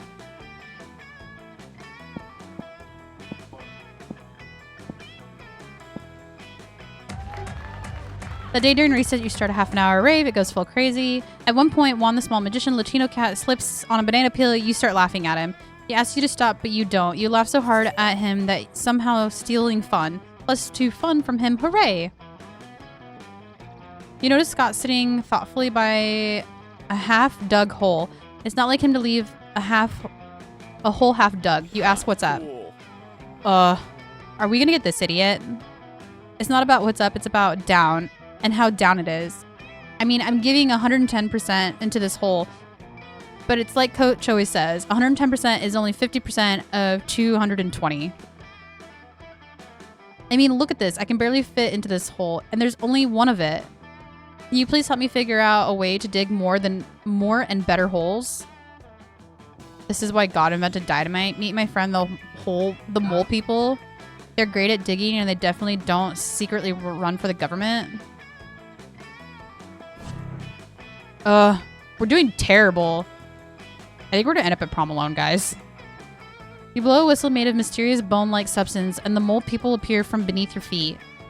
You're about to introduce Scott to your friends when... Hey. What are those animals doing in my yard? This is my yard. I peed onto it. It's mine. Go away, you animals. Stay away from my precious bones. Hey. The mole people, disgusted by the territorial display, return to their underground kingdom. You may have set back monster prom people relationships by decades with that little faux pas. You lose -2 charm and -1 smart. I don't feel so good, Mr. Stark. And we're halfway through. Sure. We'll go to the auditorium because I want to see his costume. Oh my god, he's a dragon. That day while rehearsing for the class play, what? It's as though the muse himself has descended into your figurative blowjob. Your performance is intense and inspiring. It will be remembered for generations, which is pretty rad by high school play standards. You gain +2 creativity. Then you realize you're feeling like going full ghost with your blanket again. Oh shit. You're observing your surroundings when you spot Miranda and Damien. You're about to get closer when... My loves. Greetings, beautiful high schoolers. It is I, the Interdimensional Prince. I'm here to rescue you from your mundane existence. Just sign these marriage papers. Not this guy again. Look! Whoa! Gasp! An underworld specter. This again. What again? Liam, this is clearly a sick-ass powerful ghost. Look at its face. It's deadpan. No expression at all. That's because it's not a face. It's a sheet with 2 holes cut in it. Man, I wish my face had 2 holes cut in it. That would be fucking metal. No, listen, it's not a face. It's... Ghost friend, help us. Save us from the interdimensional creep. Yeah, do something ghostly. Boo, throw a rock at the interdimensional priest? We boo. We are not creative. Yep, that was your entire plan. Ghost friend, we asked for your help, not for you to share your ghostly thoughts with us. There's a time to boo and a time to act. I should have never expected a ghost to save us. He's not a ghost, goddammit. You're not helping either, Liam. They leave the 4 of them to solve their own tricky, non-sequential abduction situation while you reflect on your ghostly skills. Could it be that you're not good at ghosting? You thought that wearing a blanket with 2 holes cut in it was enough. You lose -2 smart and 1 creativity. Guys, we're fumbling the bag. Sure.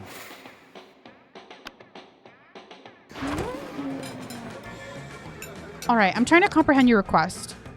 What is there to comprehend? It's really simple, Miranda. Take my cell phone, snap a pic of my face planting in my food with my eyes closed and tongue out. I'm flirting like you right now? Yeah. Started off strong. I agree. But wherefore? Right here, Miranda. You're about to point out that the wherefore means why, but luckily Polly obliterates her own so you don't have to take a look. So you don't have to look like a fucking know-it-all. It's a new meme, Miranda. Like pranking or dabbing. It's called food poisoning, and it's dope as fuck. Don't you have cool trends in your kingdom? I suppose we do. Oh, we have a fun trend called Reverse Your Rulers. It's where you show nothing but the utmost devotion for the royal family. If you're good at it, you get a lot of likes on social media. But also not executed. Do you ever listen to yourself when you speak? I bet you know some pretty cool trends, don't you, Green? Heck yeah, you do, don't you? Oh. Sure do. It's entitled Silverware Wear. It's where you take your utmost expensive cutlery and dress in the most fancy tiny outfits. Yes, it's called dyeing. I don't know if dyeing is a good idea. Fuck it, we're already screwing up. Yes! Dyeing is my fucking fave. I mean, listen, for the first time I did it, I was like, okay, now I don't get to be alive anymore. But then when when all the cool ghost stuff kicked in, I was like, oh my god, dyeing is awesome. Everyone should dye. I agree. I'm not so sure I'd be into this whole dyeing trend, but I do know that Daddy's reign helps my peasants achieve this meme. So it's nice to know that they are becoming super popular on social media in the process. Polly a whole ass vibe, she is. Remind me not to ever hang out with Miranda's kingdom on break. But hey, Green, maybe I could hang out and do some dyeing together. Yes. Yay! Maybe. Yeah. Yay. We're undead. We were dead at one point. We're Frankenstein. Sure. Okay. Gym, library, outdoors. We'll go to the library. The day you spend some time in the library's PC playing games, good old online poker. Gambling seems like stupid and dangerous decisions, but who cares? This time it pays off, so fuck it. You gain +2 money. You hear a cry of anguish. It sounds like several of your friends getting their asses kicked at a video game, and it is. You find Scott, Damien, Liam, and the Slayer. They're playing Federation of Fables, an infamous super competitive MOBA. They spot you. Hey, you, Green, we need your help. We can't let these noobs win. It's true. This is so serious that we put our feud aside to team up against a greater evil. 13-year-old brats that think they're better than us at FOF. We were kicking their asses, but their jungler used a super special skill on their mage that cursed them to roam the desert for 40 years in real life. FOF developers are crazy as fuck. This game is insane. We need to destroy their base soon or we'll lose. Or you can trust me. I'm playing Rally Rex the Dino Diplomat. I am the negotiation of one of them. If they reach an agreement, this senseless bloodbath will end in a peaceful truth. We need to destroy their base before Liam does the lame diplomat thing. I'm Joe the Hole Digger. I dig holes to see what happens. I might find a bone. That won't help us in any way, Wolf Boy. Not if I can't find a super cool bone. Come on, Green, join the alliance. Let's fight the good fight. Now it all comes down to making the right choice. Which absurd character in the game challenges this match? Gary, the game developer, mighty creator of entertainment, no one, just start dancing in a stylish way. That solves all your problems, doesn't it? No. Dang it. Gary, that's a super risky choice, dude. Developing a game isn't a fun task. There's a lot of risks and uncertainty. It's not wise career to choose. Look at him. He's hiding in a bush while developing video games. Not smart. Go, Gary! Fuck, the other team's... What? Izabin the Viking bastards approaching the bush where Gary is? Everyone knows Vikings are strong against game developers. Izabin has 2 battle axes. I don't think Gary is resistant to battle axes. I can't watch this bloodbath. Clearly, Gary's dreams of creating a successful independent video game didn't include facing a Viking with thirst of blood. Well, Gordon, the game developer, is no longer. Now he's just a blood carcass in a pool of his own excrements. I guess life is always full of unexpected twists. And we've lost. I guess pretending you could help us was stupid of us. Yeah, almost as stupid as you choosing the game developer in a fight of violence melee. Thanks for nothing. Well, I thought it was like I wasn't gonna log in and dance. I thought I was just gonna dance and not pick a character. They leave. You feel so bad that you don't know if you'd rather be in one roaming the desert for 40 years. Nope, this feels bad, but it's better than roaming around things. Still, you lose -2 fun and 1 smart. Fuck, we can't lose fun.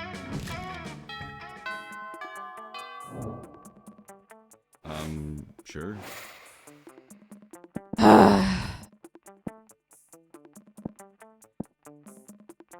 Hey, well, we don't have money, so we can't go to the bathroom. Guess we go back to the auditorium. That day while rehearsing for the class play, you aren't especially good nor inspirational. For once, it seems you aren't getting the classic creative boost from the auditorium. Shit. But afterwards, while talking to your classmates, you have trouble conveying your points in a discussion, so you decide to convey it through music. You start singing, and suddenly everyone else joins you in a kick-ass musical number. It's so amazing that people with whom you were arguing totally get your point and change their minds once the song is over. You gain 2 creativity. You bump into Scott backstage where he's busy bench pressing a fog machine. When he sees you, he sets down the machine, wipes his forehead, and looks at you, panting. Hey, bro. Sorry I'm so sweaty. You caught me in the middle of my rehearsal workout. I'm trying to get the real swole for the talent show. See, I'm going to do a scene from the end of Hamlet. You know, the one where he plays dead? But for the last part, when Hamlet rips off his shirt and everyone sees his jacked abs. Well, to be honest, bro, I'm not sure I'm jacked enough for the role. If I had another month, I bet I could pull it off, but there's not enough time. You don't happen to know a trick in getting a killer 6-pack in minutes, do you? Draw it on with a Sharpie. Here, I made you these drugs. Damn. You give Scott your black market fitness drugs and leave him to his business. Later, you see him running into the hall. He doesn't seem happy. The drugs you gave me didn't worked, bro. It worked too good. My abs got so swole that they grew faces and political opinions. You notice muffled voices beneath Scott's shirt saying 9/11 was an inside job. Bro, worth it. How am I supposed to do justice to Shakespeare's classic Buff Hamlet when my abs won't go quiet? A good question, one you definitely don't have the answer to. You lose 2 smart and 1 charm? I don't know if we can get any dumber. Also, I think we're screwed for Prom. Sure.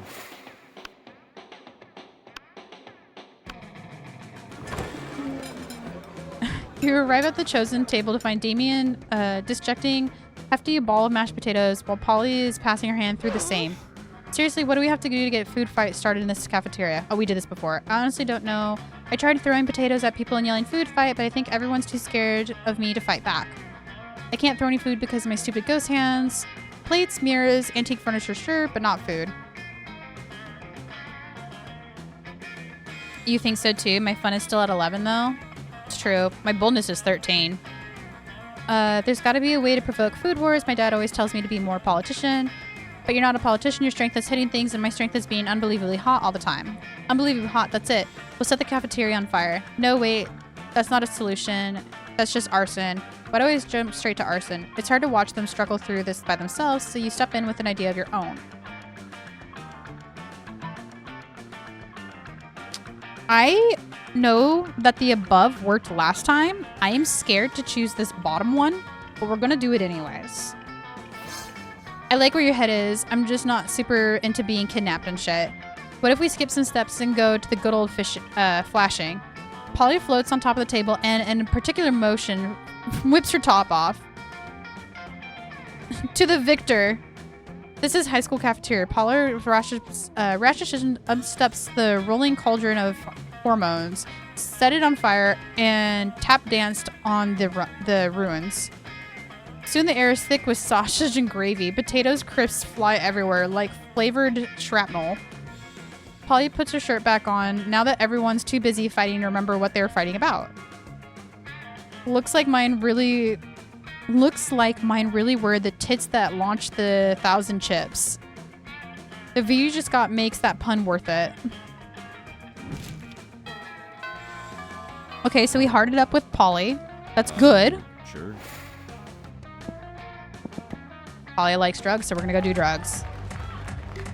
Recess, it goes crazy. You spot Juan, the small, magical Latino cat, who seems a bit sad. He explains to you that he's worried people are used to calling him Juan, the small, magical Latino cat. That now everyone defines him only by his size, magical, ethnic, and species. He's more than that. You correct him. Don't you see... you don't see him in such a simple terms and conventional definitions. It's just that there are around 23 other different Juans in the school, so adding all of that to his name makes him quite necessary. You tell him you never forget about him and the crazy adventures you both lived together in Monster Prom prequel, Monster Middle School. You have a great time remembering those crazy stories. You gain +2 fun. You're hanging out with Polly afterwards, and she's about to show you her latest dumb tattoo when suddenly... My love. Never fear, milady. I will save you from this... What? Well, he called me a cretin, that's all I know. Ugh, it's the international priest, and he's apparently here to block your metaphorical cock. Whoa, you're so sparkly. Are those tearaway pants? Sadly, they're not, my queen. The fashion sense does not operate on the same ethereal plane as your own. Well, I'm persistently on fleek. I die on fleek. And so am cursed to roam the earth forever, eternally on fleek. Is it this exact on fleekness in which I seek? For you see, madame, I am in need of a fashionista such as yourself to plan the ultimate wedding. Ours. Oh. Ours. This could be bad. You know Polly's not about getting married as one-off jokes. You've got to stop this madness. Throw a party so dope, Polly doesn't want to travel to another dimension. A party with sex lasers. Yeah.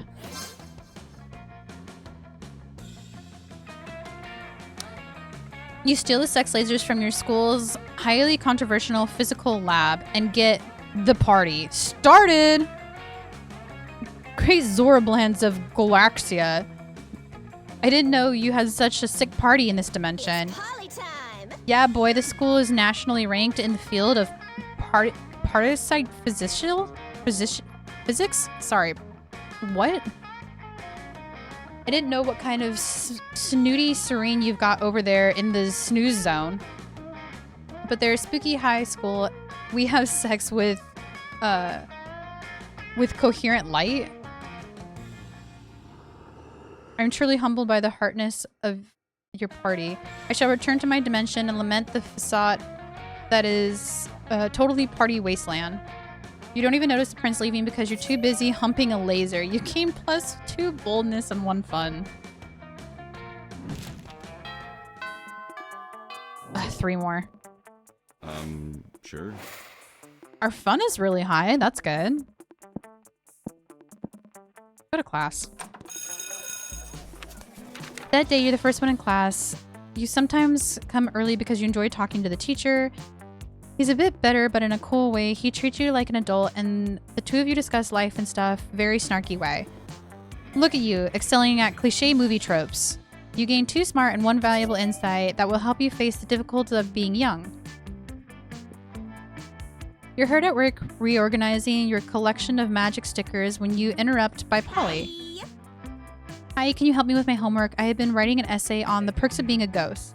But I am a ghost, you know, so it never stopped to wonder what the best part is. Now I have to examine my life, and it's launching me into an existential crisis. What is the true nature of the self? Is it the mind separated from the body, or does it mean to be alive? Which is weird to worry about because, like, I'm not alive. It's not like thinking is hard. Thinking hard is how I died. Don't ask me to explain that. What should I say in my paper? Binge drinking all night without ever having to pee, going skydiving, but your parachute is a live shark and you're jumping into a volcano and give no fucks. I like that one. Oh my god. Yes! Holy hell, I didn't even want to write an essay anymore. I want to go skydiving with a shark parachute into a volcano, with spears sticking out of it, and a bomb strapped to my chest, and a chainsaw instead of safety belt, and my goggles are scorpions. Polly wanders off, still planning excitedly. You're not certain she's going to get her homework done, but there are more important things to life. Or you guess in death, you gain +2 fun and 1 bold.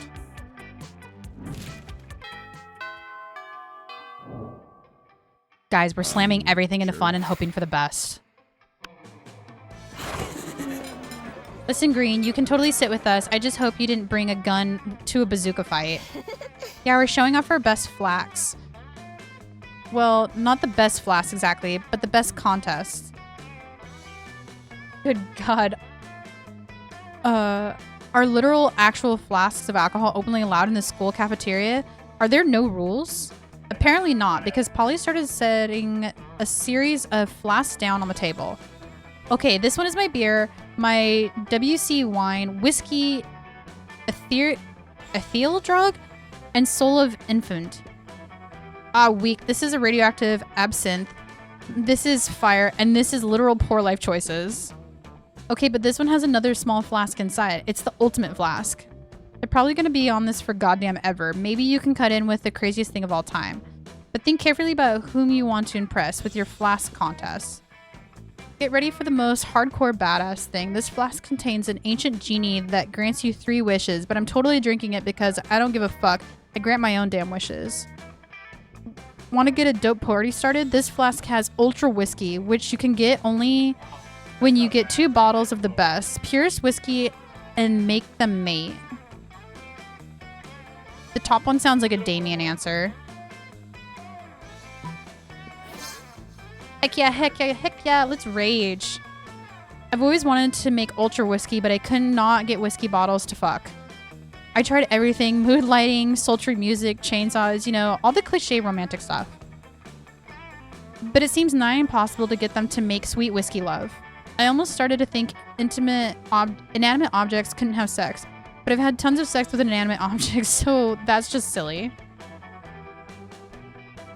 If you could make whiskey X whiskey turn into ultra whiskey, we should definitely apply that principle all over the goddamn place. 2 cars can make a limousine. An orgy of Y-phones become a Y-phone XXX, the most advanced update possible. Duh. A microwave and a Russian novel to get a pair of designer shoes? Can't wait to create dope stuff all over the world. Can't even handle, probably. Well, the world probably doesn't need to worry about handling it because there's no way you can pull that insanity off. But yay for plans with Polly. True. Yay for plans with Polly. Sure. We're gonna go do one more party. During recess, you start off with a rave. It goes full crazy. After casually chatting with Juan, the small magical Latino cat, you start telling him of a hilarious story that happened last summer at Monster Camp. You know, the one with the involving the beehive, the blow-up doll of the president, the penguin mask, and the mystery of the Goblin King. Slowly, lots of people start to join in, hearing your story. By the time you were at the Goblin King, 100 people or so burst into hysterical laughter. You turn on a mobile app and capture the laughter, and it turns into +2 fun. You can start doing something productive, or you could put on your blanket and get some good old ghost shenanigans. Not the blanket again. You're looking for someone, and you run into a person that might finally see through your ghostly deception, apart from boring Liam. It's Polly! Wait, what's this? Another ghost? No, I can't believe this. Finally, someone notices. This has clearly been Green wearing a... I can't believe it's because it's just too cool to be true. Come on, it's not cool nor true.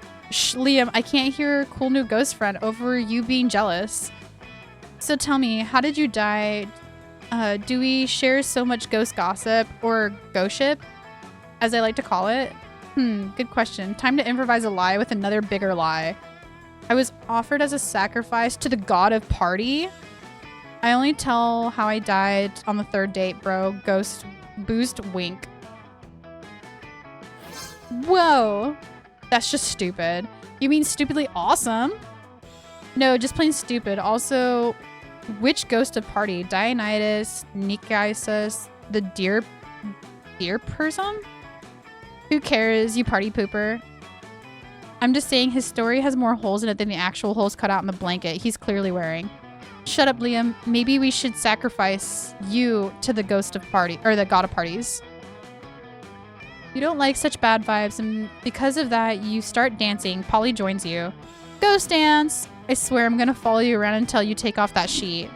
Not a chance. But for now, ghost dance. You also gain +2 creativity and 1 fun. Monster prom grows near. We're going to try Polly and hope for the best. Sure. Pissing all by yourself, handsome? Yeah, that's how we pick up Polly, is asking her if she's pissing all by herself. Hey, look at you. It's my favorite ghost other than myself. Prom? Sure. Yeah, we did it! We can go and do lots of ghost things. Dancing, getting drunk as fuck, having sex. Does she want to have, does she have the remotest idea of what things are exclusive to ghosts? Ghost date! Oh my god, it's so cute! Prom night is best ghost night date ever. Of course, you fail to see what the difference is between a ghost date and a regular date. But that's besides the point here. You scored with Polly, and all it took was wearing a stupid blanket with 2 holes cut in it. We got most likely to get anal bleaching. Oh my god. Oh fuck. That's hilarious. Polly, best have phasing out. Oh shit.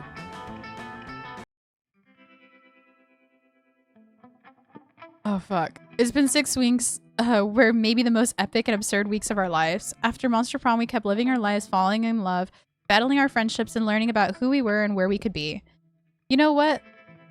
Like it always does, life happens, and it's what was wonderful. Polly took a summer job as a ghost of Christmas present. She spent most of her time partying. There was also no work because, you know, it was summer. Miranda started a nonprofit to help countries without a monarchy, because all countries should have the right to be graciously ruled by the Mer Kingdom. Liam kept doing art so hard that eventually he evaporated and became a concept of coolness itself. As he left the physical plane, the last thing Liam did was give everyone a condescending look. For those 6 weeks, Monster Prom seemed larger than life, and then it was gone just like that.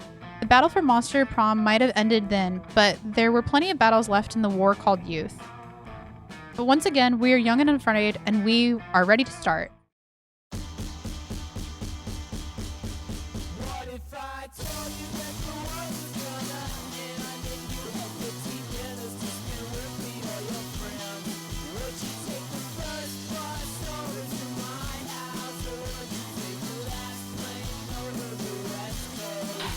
Drink water. Done. I've been drinking water on and off.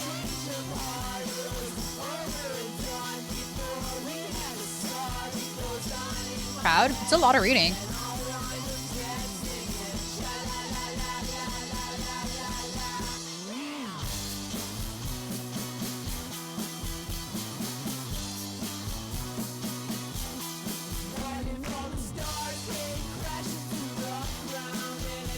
I also love the art of this game. It's stupid cute.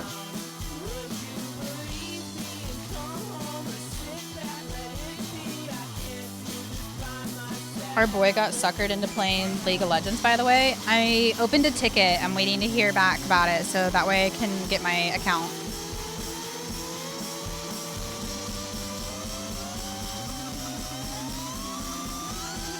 Hey, yo. I know, I'm working on it, dog.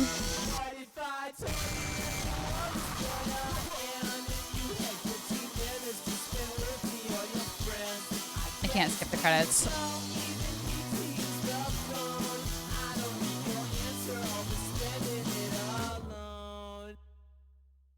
Cute.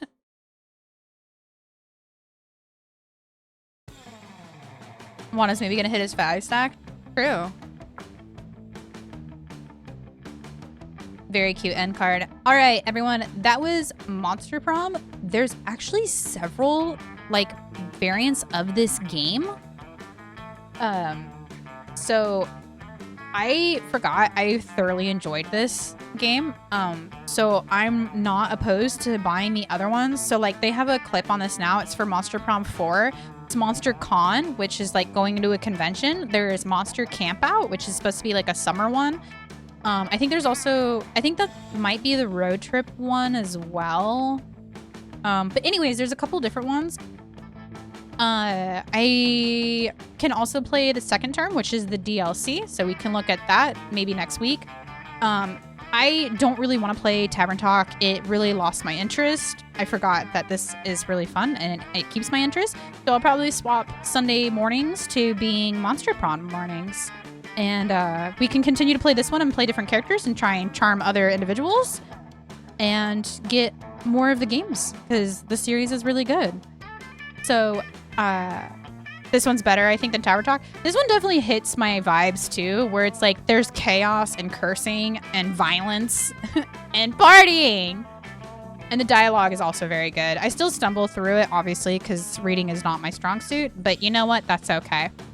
So thanks everybody for tuning in. I will be on later. There's lots of discussions in our Discord chat about playing some party games, either Curse Companions, Lethal Company, Repo. I'm trying to get my account back for League of Legends so we can stream some of that because the boys have a need and I don't mind playing that.